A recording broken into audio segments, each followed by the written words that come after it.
Palermo, 1949.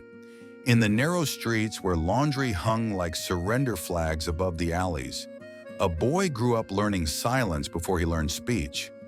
His name was Emilio Ventresca, a child who barely cried, barely spoke, barely existed in the eyes of neighbors. His father, a fisherman, disappeared at sea when Emilio was 6. Some said by storm, others by men whose nets drag more than fish. His mother scrubbed floors from dawn until her bones ached. Emilio watched everything. He listened. He memorized the patterns of the streets, which doors stayed open too late, which windows closed too fast, which men walked with fear disguised as pride. By the age of 12, he could tell a liar by the sound of his footstep. By 14, he learned a truth every Sicilian boy eventually faces. In Palermo, justice is a rumor, but power is real. One evening, while delivering bread, he witnessed something that changed him forever. A local debt collector beating a store owner in front of his children. The man screamed for mercy. Emilio saw mothers hide behind curtains, men close their doors, priests pretend not to hear. No one would save the shopkeeper. No one dared, except the boy who never spoke. Later that night, the debt collector was found unconscious in an alleyway, his own stick shoved between his teeth. No one saw who did it, but a certain capo-regime of the local clan did notice one thing: a young boy with cold eyes watching from the shadows. They started calling him Il Fantasma, the ghost. Not because he vanished, because he was everywhere no one expected, and never where danger waited.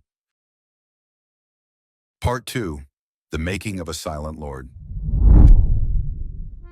By the early 1970s, Emilio Ventresca had climbed through the underworld without firing a single shot publicly. Men who underestimated him either disappeared or changed their loyalty within a week. He had a talent that terrified even seasoned mafiosi. He won wars without anyone noticing a war was happening. He severed supply lines quietly. He bribed judges no one knew existed. He found secrets buried under decades of silence. Most mafia leaders ruled through fear. Emilio ruled through precision. His operations were refined, elegant, almost surgical. A rival's accountant arrested for a tax slip. A lieutenant caught with planted evidence. A cousin exposed as an informant. All done quietly, cleanly. Emilio's violence never hit the streets. It happened in offices, banks, governments. Unlike other dons, he didn't enjoy public displays. He avoided celebrations. He rejected titles. He kept a small circle, smaller even than tradition allowed. This made him an anomaly, but it also made him untouchable. The newspapers whispered about a new invisible power rising in Palermo. Police couldn't find his fingerprints. His name never appeared in informant testimony. Politicians who suspected him suddenly received anonymous envelopes containing the proof of their own corruption. By 1980, he controlled more than half of Palermo's heroin routes, yet no one had ever photographed him at a meeting. He was the Don you could never see. And then came the moment that turned him from a phantom into a legend. He refused an order from the Corleone faction. That was a death sentence, unless you were someone like Emilio. Part 3. The Night of the Burning Orchards. The Corleonesi sent a warning before sending bullets. A convoy of their soldiers drove into the countryside where Emilio kept his mother's old house. They set fire to the family orchard. Orange trees that had survived wars, droughts, and generations of Ventrescas. Flames painted the sky red. Smoke rose like a funeral prayer. Most men would rage. Most dons would declare war. Emilio simply watched. He stood beside 2 of his men, hands folded, face calm. "Don, should we strike now?" they asked.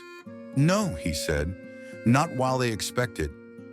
The next 3 weeks were eerily quiet, too quiet. Then one by one, key Corleonesi assets began to collapse. A trucking company was raided unexpectedly. A warehouse burned mysteriously. A politician linked to their faction was caught with foreign accounts. A trusted soldier defected, then vanished. None of this pointed to Emilio. None of it could be traced. Each incident looked like bad luck, unless you knew who engineered it. The Corleonesi sent scouts, informants, hit teams. They found nothing except more losses. In the end, they requested a truce. Emilio accepted, but he never forgot the orchard. His vengeance was never loud. It was a slow, steady erosion, the kind that rotted a house from underneath until it collapsed by its own weight. Part 4. The Vanishing of the Ghost. In 1984, Italian prosecutors launched the Maxi Trial, the largest anti-mafia operation in history. Names of hundreds of mafiosi filled the papers. Photographs of bosses flashed across the news. Wiretaps played on national television. But one name never appeared: Emilio Ventresca. He had become what he always pretended to be, not haunting. A ghost does not always vanish. Sometimes it becomes a city itself. If you made it to the end, thank you. Please leave a like and subscribe. It helps me create more stories like this one, because some secrets are still waiting to be heard.